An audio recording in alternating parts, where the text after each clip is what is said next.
मेरी माँ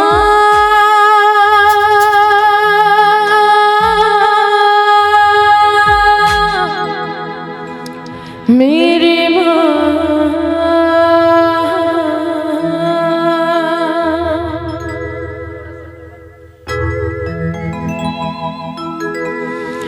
ओ मेरे दिल खुशी से झूमे गाए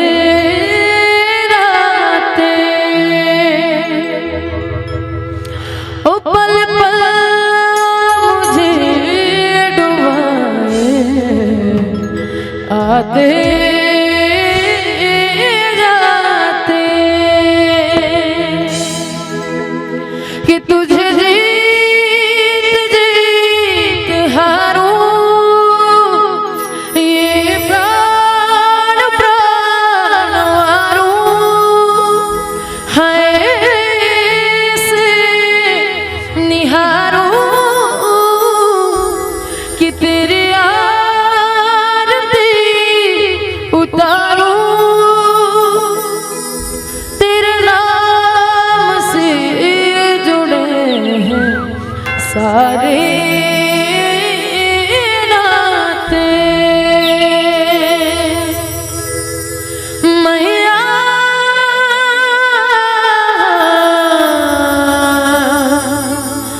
मैया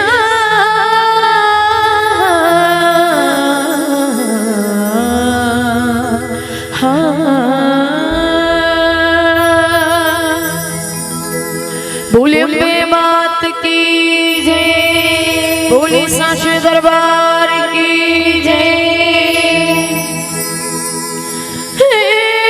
साते सुहासिन मैया पांच बदनिया मैया जी ललाने पर घाय मोर माता मैया जी ललाने पर घाय ना।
सोने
बोले अम्बे मात की, साचे दरबार की, बोले शीतला मैया की, अपने अपने पति परमेश्वर की।